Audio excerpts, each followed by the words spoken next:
오늘 아침 뉴스의 맥을 짚어드리는 시간 뉴스연구소 CBS 김광일 기자 김준일 시사평론가 함께하겠습니다. 어서 오십시오. 네, 안녕하세요. 좀 좋아졌죠? 네, 텐션이 확 올라갔어요. 아침이니까. 예. 자, 하나씩 짚어볼 텐데요. 제목을 평행선으로 뽑으셨네. 네, 평행선이라고 달아왔습니다. 윤석열 대통령이랑 이재명 대표 취임 이후 첫 영수 회담 얘기예요. 2년 만에. 네, 720일 만이라고 합니다. 아, 그렇군요. 네, 애초에 예정했던 1시간보다 좀 더 길게 한 2시간 15분 동안 진행을 했어요. 끝나고 나서 양쪽 다 소통의 첫걸음을 내디뎠다, 첫 장을 열었다 이렇게 평가를 했습니다. 다만 현안마다 의견이 엇갈렸고 뚜렷한 합의를 도출한 건 없었기 때문에 첫발만 뗐다 이렇게 볼 수도 있을 것 같아요. 첫발만. 네. 하이라이트는 이재명 대표의 15분 작심 발언이었습니다. 양측 상견례가 끝나갈 무렵에 기자들이 이제 나가려고 준비를 하고 있었어요. 그 다음이 비공개 회동이었기 때문에. 근데 이재명 대표가 이렇게 불러 세우고 정장 안쪽 주머니에서 메모를 꺼냈어요. A4 용지 한 10장 분량에. 네. 요거는 직접 상황을 보시고 얘기를 하겠습니다. 유튜브나 레인보우로 보시는 분들 위해서 영상을 준비했습니다. 저 비서실장님하고 또 정책위 의장님 또 우리 수석 대변인도 이렇게 뵙게 돼서 반갑습니다. 아니 회장할 건 아직 제가 대통령님한테 드릴 말씀 하래가지고 써가지고 왔습니다. 그러시죠. 제가 원래 대통령 말씀을 좀 먼저 듣고 네. 제가 말씀 좀 드릴까요? 아닙니다. 오늘 저 손님 말씀을 먼저 들어야 되니까 말씀하시죠. 고맙습니다. 근데 영상을 보니까 우리 윤 대통령 표정이 네. 별로 박지 않으신데. 그러니까 약간 당황한 당황하신 것 표정에서 같죠? 보실 수 네. 있듯이 사전에 협의되지는 않았던 거라고 해요. 아, 예, 아무튼 이재명 대표가 이렇게 작심 발언을 하고 윤석열 대통령이 나름대로 이제 경청을 하고 그러면서 양쪽이 원하는 그림이 좀 만들어졌다라고 할 수가 있겠는데 요거 끝나고 나서 비공개 회담이 한 2시간 가까이 있었거든요. 네. 이때는 이제 요 앞에 이재명 대표가 15분 동안 작심 발언했기 때문에 뒤에 2시간은 대부분 윤석열 대통령이 말을 했다고 합니다. 한 85% 정도는 윤석열 대통령이 말했다라고 민주당이 이렇게 얘기를 하더라고요. 근데 59분 룰이라고 있잖아요. 원래 그렇게 얘기를 많이 하죠. 60분 얘기하면 59분을 대통령께서 말씀하신다는 네. 게 있는데 85%면 양호한 거 아니에요? 많이 양보를 했다고 볼 수도 있겠는데 그 내용이 사실은 또 양측의 입장이 대부분 엇갈렸어요. 이재명 대표가 회동 후에 밝히기를 답답하고 아쉬웠다라고 말할 정도로 좀 평행선을 보였다고 할 수가 있겠습니다. 예. 내용도 하나하나 좀 짚어보죠. 이재명 대표가 역시 25만 원 전국민 민생지원금을 꺼냈습니다. 지역화폐로 직접 지급하자. 대통령께서 직접 결단해달라라고 했는데 윤석열 대통령은 그 말고 소상공인 같이 좀 어려운 분들 선별적으로 지원하자. 여야정 협의체 가동을 통해서 논의하자 이런 입장을 보였습니다. 네. 또 거부권, 그러니까 즉 이태원 참사 특별법이랑 각종 특검법 관련한 대통령이 거부권 쓴 거에 대해서 유감 표명하고 자제를 약속해달라라고 이재명 대표가 요구를 했고요. 동시에 김건희 여사 특검법도 제가 어제 말씀드렸듯이 좀 애둘러서 외교적인 수사를 동원해서 표현을 했어요. 국정 운영에 큰 부담이 되고 있는 가족 등 주변 인사들의 여러 의혹도 정리하고 넘어가시면 좋겠다. 라고 얘기를 했고 다만 김건희 여사 특검, 해병대원 특검 얘기가 이후에 비공개 때 따로 다뤄지진 않았고요. 네. 총리 인선에 대한 언급도 없었다고 합니다. 네. 물론 공감대가 아예 없었던 건 아니에요. 그러니까 의정 갈등 관련해서 이재명 대표가 정부에 힘을 실어줬던 부분도 있었어요. 의대 정원 확대 같은 의료 개혁은 반드시 해야 할 주요 과제입니다. 민주당도 적극 협력하겠습니다라고 얘기를 했습니다. 그랬군요. 이재명 대표가 가족 말씀하실 때 우리 대통령의 표정과 이렇게 투샷으로 딱 보여줬으면 많은 거를 설명할 수 있었을 것 같은데 그런 건 없었죠. 못 봤던 것 같은데 투샷은 없었던 것 같은데. 당시 풀 장면에서 이재명 대표를 비추고 있었던 그쵸? 것 같아요. 예. 예. 우리 김준일 평론가가 주목하는 부분은 뭡니까? 일단 그 앵커께서 지금 표정 얘기를 했는데 언론들도 어제 윤석열 대통령의 표정에 대해 표정이란 단어를 기사의 본문에 들어가거나 제목으로 뽑은 데가 굉장히 많아요. 아, 그래요? 예를 제목까지? 들면, 예를 들면 동아일보는 면전서 독재, 통치, 이 대표 작심 발언에 표정 굳은 윤 대통령, 중앙일보 이재명 의자도 직접 빼준 윤, 5,400자 청구서에 표정 굳어졌다. 한국일보 2. 취재진 붙잡고 15분간 원고 일자 웃던 윤 표정 굳었다. 뭐 이런 거예요. 그래서 다 표정 얘기를 했습니다. 그러니까 일단 윤석열 대통령은 포커페이스가 안 되시는 분이에요. 그러니까 조금 대부분이 그렇죠. 근데 네. 이제 좀 대통령을 좀 구분을 하자면은 기본적으로 좀 잘 되시는 분들이 있고 상대적으로 예를 문재인 대통령이나 뭐 김대중 대통령은 조금 상대적으로 포커페이스가 잘 된다고 본다라면은 노무현 대통령이나 뭐 윤석열 대통령 이런 분들은 좀 안 되는 쪽에 속하는데 특히 윤석열 대통령은 표정 보면 딱 알거든요. 그래서 굉장히 불편하셨구나. 그리고 특유의 억지로 웃는 미소 같은 게 있어요. 이빨을 싹 드러내면서 근데 아 정말로 억지로 웃는구나. 약간 그런 게 많이 느껴졌습니다. 그래서 중간중간에 이렇게 표정이 싹 바뀌었다라는 게 굉장히 불편했다라는 걸 알 수가 있었고 이재명 대표에 대해서는 작심이라는 표현이 언론이 거의 다 썼어요. 작심. 예, 그러니까 연합뉴스는 이재명 15분간 홀로 작심 발언, 경향신문 이재명 A4 10장 작심 발언, 국정 돌릴 마지막 기회, SBS 이재명 기조전환 마지막 기회, 원고권의 15분 작심 발언 이런 식으로 다 작심이라는 걸 썼는데 저거를 꺼낸 것 자체가 조금 약간 의외였다. 그리고 짧게 얘기한 게 아니라 15분을 얘기를 했다라는 거는 그러니까 이 과정을 복기를 해보면은 기본적으로 이게 어떻게 흘러갈지를 이재명 대표가 예상을 했다. 왜냐하면은 의제 설정조차 안 된다라는 거는 기본적으로 이거에 대해서 뭔가 성과를 내기 힘들구나. 그러면은 내가 해야 되는 얘기를 기자들 앞에서 다 해야 되겠다라는 거를 기본적으로 이제 깔고 들어갔습니다. 가장 눈에 띄었던 건 어쨌든 국정 기조를 전환할 마지막 기회다라는 얘기를 이재명 대표가 했거든요. 이거는 일종의 최후 통첩이죠. 최후 통첩이란 거는 이제 이거 이제 그 영수회담 끝났으니 각자 이제 할 일 했으니 집에 가가지고 이제 내 할 일 하겠다. 특검법 올리고 뭐 이제 법안대다 올리고 하겠다라는 거를 이제 뭐 예상할 수 있는 부분입니다. 예, 저도 대통령실에 근무해 본 입장에서 보면 이재명 대표가 문서를 딱 꺼낼 때 사고다. 아, 대통령실 입장에서는 약간 사고죠. 그리고 이재명 대표가 대통령 앞에서 듣기 싫은 얘기를 저렇게 국민을 보고 직접 하려고 결단해서 만나자 그랬구나라는 느낌이 확 들었어요. 그건 제 느낌이었습니다. 반응도 좀 서로 극과 극 아닌가요? 네, 맞아요. 일단 공동 합의문 같은 거는 예상대로 없었고요. 각자가 언론 브리핑 또 언론 인터뷰를 통해서 생각들을 밝혔어요. 용산 대통령실에서는 뭐 야당과의 소통, 협치의 첫 발걸음을 내디뎠다 이렇게 되게 긍정적으로 자평을 했고요. 이재명 대표 같은 경우에는 답답하고 아쉬웠다라고 언급을 하면서도 물론 이제 소통의 첫 장을 열었다 이렇게 좀 화답을 하기도 했습니다. 앞으로 관전 포인트가 2차 회동이 있을지 이것도 좀 봐야 될 것 같아요. 한다면 네. 또 언제 어디서 할지도 봐야 될 것 같고 어제 요 회담을 마치면서 윤석열 대통령이 자주 봅시다라고 얘기를 했다고 해요. 그리고 정진석 비서실장 같은 경우는 옆에서 거들면서 다음번에는 두 분만 따로 만나시는 건 어떨까요? 그것도 좋죠. 네. 라고 얘기를 했고 거기 두 사람이 다 끄덕였다고. 대답은 안 하고 네. 고개만. 알아들었으니까 끄덕였겠죠. 네.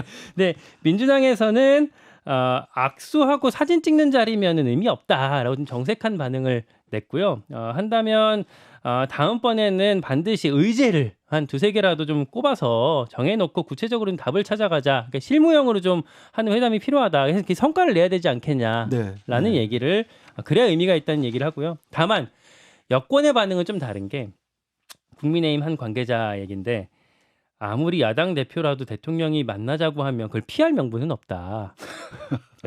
안 만나놓고 뒤에서 욕하기에는 좀 명분이 없지 않겠냐. 그리고 이재명 대표 입장에서는 조국 대표랑 차별성도 좀 고민할 수밖에 없으니까 결국에는 2차 회동 제안하면 안 만날 수는 없을 거다라고 자신하고 있습니다.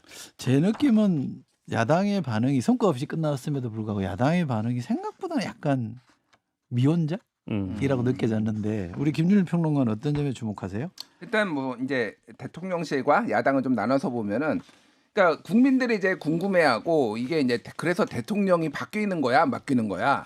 뭐 이게 제일 궁금하잖아요. 이제 지금 뭐 저렇게 정상회담은 저렇게 끝내 영수회담 바뀝니까 끝나고. 안 바뀝니까? 그러니까 두 가지 시그널이 동시에 다 나왔다 이렇게 보면 될 것 같아요. 하나 이제 바뀔 거라는 시그널 같은 경우에는 예를 들면 이제 비공개 회담 때 나온 거가 이제 언론 보도로 나왔는데. 이태원 참사의 국가 책임과 관련해서 민형사 소송이 지금 진행되고 있는데 윤석열 대통령이 1심 판결이 나면은 국가가 항소하지 않는 것도 고려하겠다. 네. 이거는 이제 어떤 참사의 유가족들을 존중하겠다라는 의미고 이태원 참사 특별법도 조건부로 받아들이겠다고 얘기를 했거든요. 그러니까 이제 법적인 문제 예를 들면은 이제 민간조사위원회가 이게 그 기소권을 가지고 있는 건 뭐 이런 것들에 대해서 안 된다고 그랬잖아요. 안 된다고 그랬잖아요. 네. 그거를 좀 해소를 하면은 받을 수도 있다 이런 식으로 해서 이건 이제 유화책 아니냐 이렇게 보는 분들도 있는데 오늘 아침에 지금 동아일보 단독 기사가 좀 눈에 띄더라고요. 민생 세세히 보고 못 받아 직제 개편 고민 이게 쉽게 얘기를 하면은 이제 어제 그 이재명 대표 만나가지고 법률수석 비서관 신설하는 거. 그러니까 김대중 대통령도 민정수석 없앴다가 다시 만들었지 않았느냐. 나도 그래서 법률수석을 만들겠다라는 건데 민생을 보고를 못 받기 때문에 법률수석을 만들겠다라는 게 논리고 그거를 이재명 대표한테 이제 설명을 했다라는 거예요.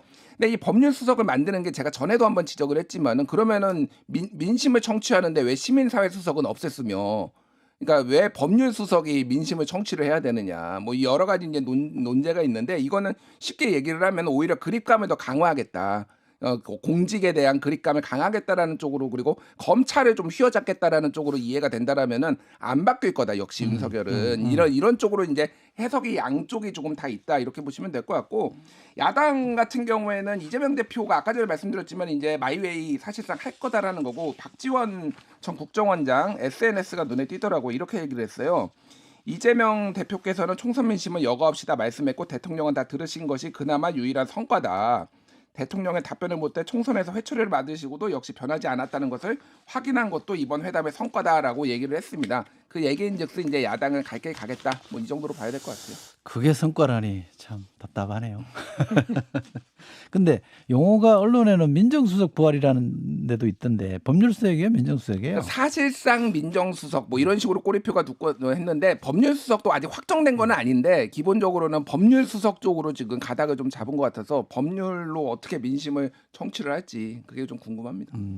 민심을 청취하는 채널은 여러 개인데 사실은 들으려고만 하면 잘 들리는데. 김현정의 뉴스쇼를 잘 들으시면 아 됩니다. 그거 좋다.